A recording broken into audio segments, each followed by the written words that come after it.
So today we'll be reviewing how this motor does with a 9-pitch prop. It came stock with a 10. I put a 9-pitch on it, and I'm going to be towing my kids behind this boat. It's a 16-foot smoker craft. It is not a light boat. The prop on this motor is the exact same size and pitch prop as on my 25. So there's no other advantages. It's either going to be straight horsepower versus weight, and we'll see how it stacks up at the end. So stay tuned, check it all out.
Alright guys, so the end review is pretty sweet.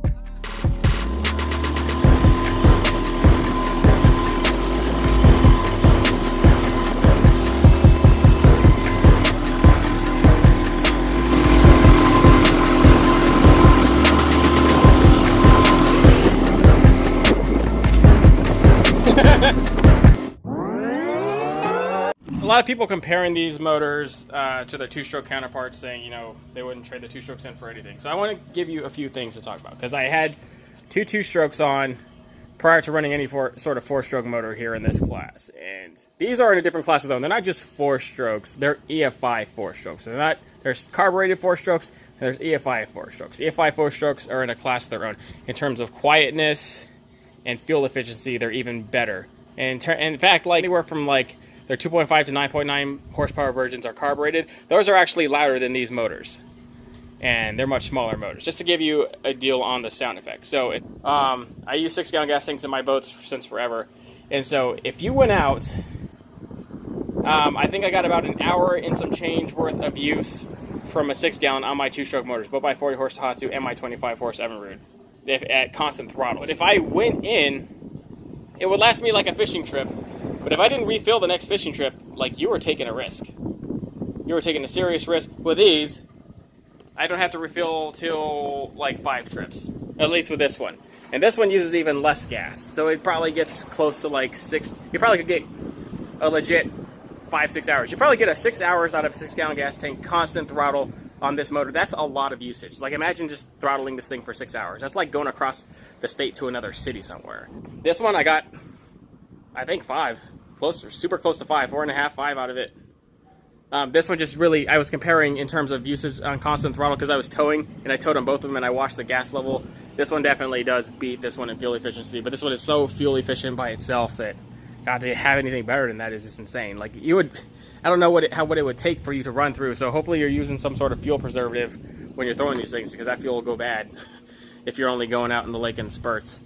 I go in the lake all the time out here. So I'm just using standard gas, and then obviously a fuel stabilizer, but you're supposed to use fuel stabilizers in all motors to prevent ethanol damage. Other than that, you know, I'm paying however much money I'm paying for two-stroke oil additive plus gas, and so the gas itself over time is just not only a pain, but it's just more expensive. And so over time, these things pay for themselves. They're much nicer. It's a headache. The initial cost is a headache, but it's so worth it once you have it. And they have pretty affordable plans for financing if you want to go that route. But I'd much rather finance a motor versus a boat, because I know what I'm getting into. I could build a boat, but I'm not going to build a motor.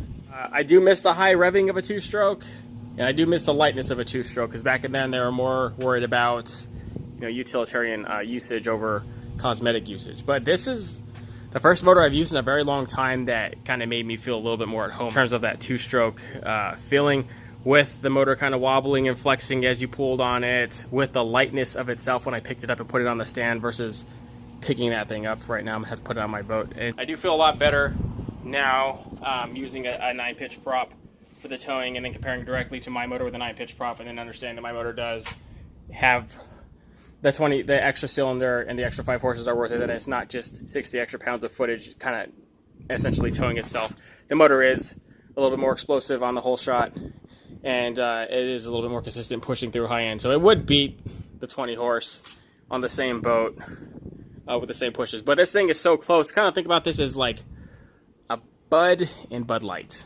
Like pretty darn close, but not the whole package, but it's got so much going for it. It really is the light version. 60 pounds off. This is much better to cross section across boats. This is perfect for anything from like a 13.5 foot V-hull, which is generally the standard for like the 14-foot class of V-hulls, all the way to like a 1542 tracker topper, 1448 low, John boat, like, or Big John, like those boats.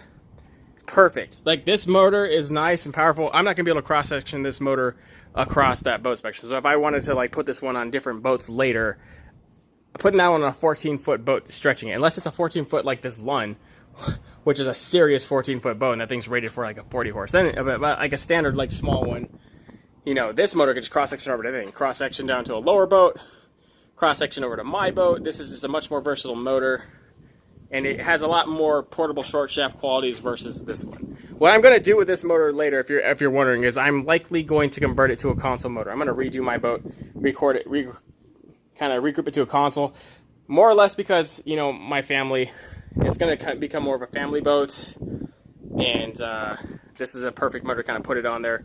I also just did the maintenance for this motor, so wait for that video on explaining what I did post break-in period for this motor. All right, guys, thank you much.